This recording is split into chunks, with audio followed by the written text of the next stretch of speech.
The Christmas holidays passed quickly. Peter enjoyed spending time with his family, but his thoughts often drifted back to Highen. He wondered if the ravens still circled above the great cedar tree. He wondered if the hidden spring still flowed beneath the chapel. Most of all, he wondered if the mysterious green book had written another page. When the boys wrote to one another during the holidays, David admitted he had been thinking exactly the same. So had Simon. So had Andrew. On a cold January afternoon, the four friends arrived back at Highen. The old boarding school stood proudly beneath a pale winter sky. Frost covered the lawns, and smoke drifted gently from the old chimneys. The chapel bell echoed across the grounds as boys hurried towards the boarding houses, carrying heavy suitcases and sports bags. From the main building came the familiar sounds of school life beginning once more.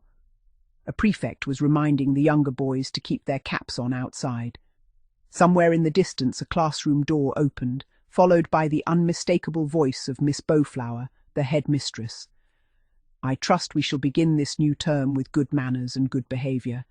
I should hate to think the thin rattan cane or my black and red carpet slipper will be needed before the week's end."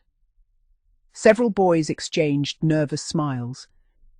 Everyone knew that Highen still believed firmly in old-fashioned discipline.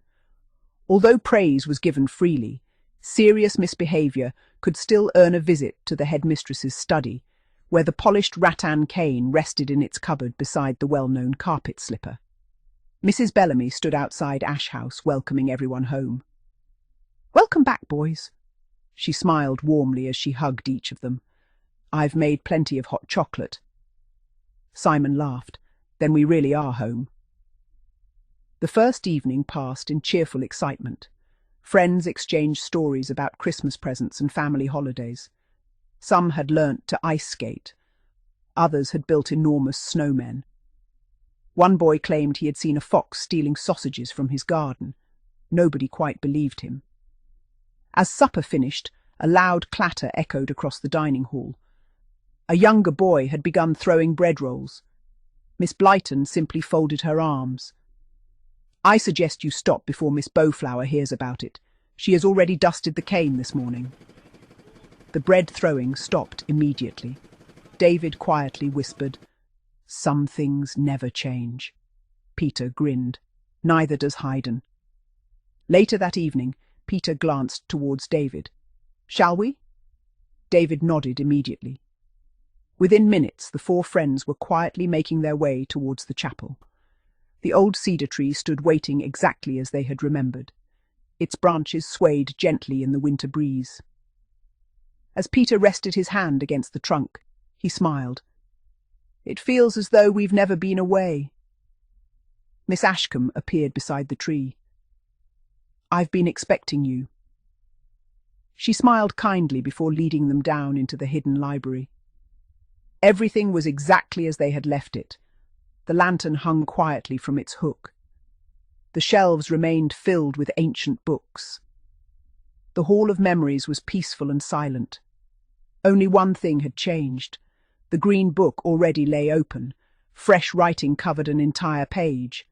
Peter slowly began to read. "Welcome home, keepers." The boys smiled. More words appeared across the page. Every beginning brings another journey.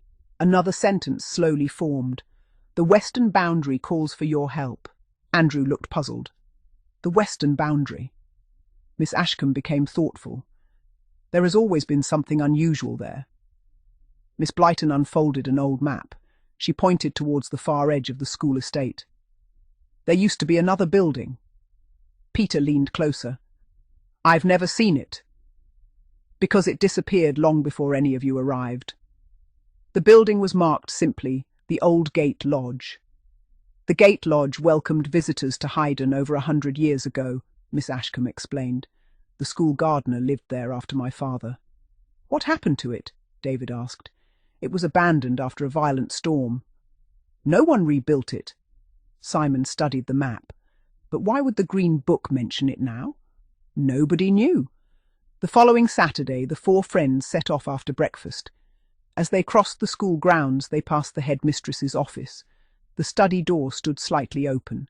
Inside, hanging neatly on the wall, Peter briefly noticed the familiar thin rattan cane, while the black and red carpet slipper rested upon the polished desk. Miss Bowflower looked up from her paperwork. "Enjoy your walk, boys." "We will, headmistress." "And remember," she smiled in that mysterious way of hers, "I much prefer seeing boys return with muddy boots than with complaints of broken rules." "Yes, headmistress." The boys continued on their way, relieved they were leaving the school grounds rather than entering her study. Snow still lay beneath the trees. The western path wound gently through quiet woodland. After nearly half an hour, they reached a clearing.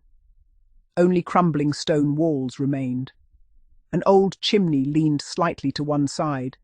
Broken roof tiles lay hidden beneath ivy. "This must be it," Peter said. The old gate lodge had almost disappeared beneath nature, yet something about the place felt peaceful rather than sad. David suddenly stopped. "There are footprints." Fresh footprints crossed the snow. "They're not ours." The footprints led towards the ruined doorway. Inside, someone had carefully swept the floor clean. A small fire had recently burned in the old fireplace. On the mantelpiece stood a single wooden raven. Simon picked it up carefully. It was beautifully carved. Attached to it was a folded piece of paper. Peter opened it. Inside were only a few words. "Every gate deserves a guardian." The handwriting was instantly familiar. It matched every note left by the mysterious fifth watcher. Before anyone could speak, a robin landed upon the broken window ledge. It chirped cheerfully before flying deeper into the woods. The lantern hanging from David's shoulder suddenly began to glow. Its golden light pointed towards the back wall of the ruined cottage. Hidden beneath years of ivy, Peter noticed something unusual: an old oak door. Unlike every other door they had discovered, this one stood above ground. There were no carvings, no locks, only a simple brass knocker shaped like a raven. Peter looked at his friends. "I don't think this door has been opened for many years." David smiled. "Only one way to find out." Peter stepped forward. He reached out and gently lifted the brass knocker.